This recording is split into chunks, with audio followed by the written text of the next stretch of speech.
இப்போ நம்ம law of ரிஃப்ளெக்ஷன்ல பார்த்தீங்கன்னா லா ஆஃப் ரிஃப்ளெக்ஷன்ல எப்படி ரிஃப்ளெக்ட் ஆகுது லைட் அப்படின்னு பார்க்கணும். லைட் வந்து நம்ம தான் சொல்லியிருக்கோம் ரே ஆப்டிக்ஸில் ப்ரொபகேஷன் ஆஃப் லைட்டை ஸ்ட்ரைட் லைனாக கன்சிடர் பண்ணுறோம் அப்படின்னு சொல்லிட்டு. அப்போ கன்சிடர் பண்ணுறது straight line propagation of light incident ray. இது வந்து இன்சிடென்ட் ரே பட் இந்த இடத்துல படுது கரெக்டாக இந்த பாயிண்ட்ல ஸ்ட்ரைக் ஆகுது. அப்போ இந்த சர்ஃபேஸ் பேர் என்ன? Reflecting surface. பியூரா ரிஃப்ளெக்ட் பண்ணும் சரிங்களா.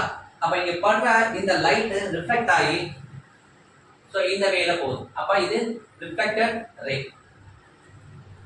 Incident ray, reflected ray.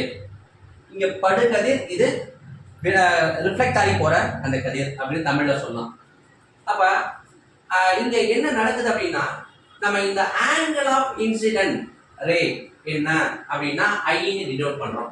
Angle of reflected ரே என்னன்னா ஆர்னு டினோட் பண்றோம். அதை எப்படி நம்ம முடிவு பண்றோம்? இப்போ இந்த பாயிண்ட் ஆஃப் இன்சிடென்ட் இதுதான். ஆக்சுவலா இதுக்கு இந்த சர்ஃபேஸ்க்கு பர்பெண்டிகுலர் ஒன்று டிரா பண்றோம். இந்த சர்ஃபேஸ்க்கு பர்பெண்டிகுலரா டிரா பண்றோம்னா இந்த லைன் பேரு நார்மல்னு சொல்றோம் சரிங்களா, குத்துக்கோடு தமிழ்ல. அப்புறம் பாத்தீங்கன்னா இந்த நார்மலை தான் ரெஃபரன்ஸா வச்சுட்டு நான் என்ன ஆங்கிள் இன்சிடென்ட் ஆகுதுன்னு பாக்குறேன் சரிங்களா, இன்சிடென்ட் ஆங்கிள். அப்ப இந்த நார்மலை தான் ரெஃபரன்ஸா வச்சுட்டு நான் என்ன பண்றேன், இந்த ஆங்கிள் ரிஃப்ளெக்டட் ஆங்கிள் நான் தெரிஞ்சுக்கிறேன். அப்ப நான் இதை மெஷர் பண்ணி பார்க்கறேன், ஐ என்ன ஆர் என்னன்னு மெஷர் பண்ணி பார்க்கறேன். நேச்சுரா இதை நான் எக்ஸ்பெரிமெண்ட் பண்ணும்போது ஐ ஈக்குவல் டு ஆர் தெரியும். இது 30 டிகிரியில இன்சிடென்ட் ஆச்சுன்னா 30 டிகிரியில ரிஃப்ளெக்ட் ஆகுது, பிரதிபலிக்குது அப்படின்னு நான் தெரிஞ்சுக்கிறேன். சரி, அப்போ ஓகே, இது ஓகே. இது வந்து சர்ஃபேஸ் வந்து பிளைன் சர்ஃபேஸா இருக்கனால இந்த இங்க வந்து ஆக்சுவலா இப்படி நடக்குது. இதே கர்வ்டு சர்ஃபேஸா இருக்கு அப்படின்னா இந்த ரிஃப்ளெக்ஷன் எப்படி நடக்கும் அப்படின்னு தெரிஞ்சுட்டா, இப்போ கர்வ் சர்ஃபேஸ்னால இதான் பாயிண்ட் ஆஃப் இன்சிடென்ட். அப்ப இன்சிடென்ட் ரே இதான், இது ரிஃப்ளெக்டட் ரே. அப்ப இன்சிடென்ட் ஆங்கிள் என்ன? இதான் நார்மல் n dash. அப்ப இது இன்சிடென்ட் ஆங்கிள் பிகாஸ் இதான் பாயிண்ட் ஆஃப் இன்சிடென்ட். அப்படின்னா இந்த பாயிண்ட்டுக்கு ஆக்சுவலா ஒரு டான்ஜென்ட் டிரா பண்ணுங்க இந்த கர்வ்டு சர்ஃபேஸ்க்கு.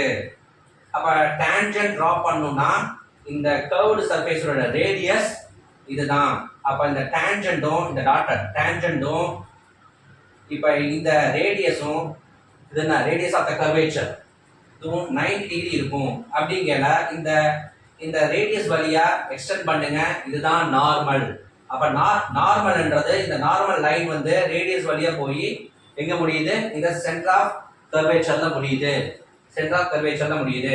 அப்போ நீங்க இந்த பாயிண்ட் தான் பாயிண்ட் ஆஃப் இன்சிடென்ட் வச்சுக்கலாம். அப்ப இதைத்தான் வந்து நார்மலா வச்சுக்க முடியும். அப்ப இந்த நார்மல்ல இருந்து ரெஃபரன்ஸ் லைனா நினைச்சிட்டு லைன் வந்து இன்சிடென்ட் ரே இது வழியா வருது.